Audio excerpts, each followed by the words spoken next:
पूरे घर को भले ही दुख हो जाए, लेकिन एक पिता को कभी दुख नहीं होता कि मेरे घर में बेटी ने जन्म लिया है। वो तो हमेशा यही सोचता है कि हमारे घर में साक्षात लक्ष्मी आ गई। महाराज, जब पुत्री का विवाह होता है ना, घर में केवल विवाह के एक दिन पहले जो रात्रि आती है, केवल दो लोग जागते हैं, एक पिता और एक पुत्री। पिता अपनी डायरी लेकर बैठता है कि हमने फलाने भैया का फलाना कर्ज लिया था, जब पुत्री का विवाह कर लेंगे तो हम उस कर्ज को चुकाएंगे। लेकिन अपनी पुत्री को कभी अनुभव नहीं होने देता कि उसका पिता गरीब है। और एक पुत्री किस लिए जागती है? पूरे सामान को देखती है, ये सलवारी को देख रही, वो सलवारी को देख रही, इस दरवाजे को हाथ फेर रही है। कभी अपने घर के बारे में जाकर वृक्षों को देखती है कि कल हम सब छोड़कर चले जाएंगे, कल हमारी विदा हो जाएगी। और महाराज, आप अंदाजा लगा लेना इस बात का। आप अपने पुत्र और पुत्री दोनों को कभी मेले ले जाना, पुत्र क्या खरीदेगा? बंदूक खरीदेगा, कई प्रकार के खिलौने खरीदेगा, लेकिन एक पुत्री क्या खरीदती है? एक गुड़िया।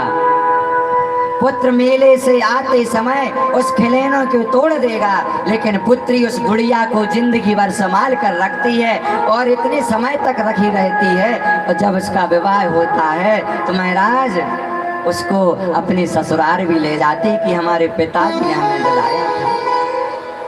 अरे, पुत्र तो सौभाग्य से प्राप्त होता है, लेकिन पुत्री तो परम सौभाग्य से प्राप्त होती है महाराज। और उसी पुत्री को हम कोख में मारने की बात करते हैं। जब आप कभी बीमार हो जाओगे, आपके चार पुत्र आपके घर में होंगे, वो आपकी सहायता करने के लिए नहीं आएंगे, लेकिन आपकी पुत्री का 20 बार फोन आ जाएगा कि पिताजी अब ठीक हो कि नहीं।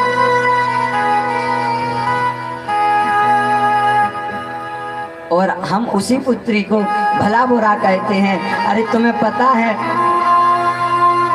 कि उसको केवल मायके में सुख होने हैं, आगे वाले ससुराल का उसको पता नहीं कि कैसा ससुराल मिलना है, कैसे हमें सास ससुर मिलने हैं, कैसे पतिदेव मिलने हैं। अरे, उसको कम से कम मायके में तो सुख भोग लेने दिया करो।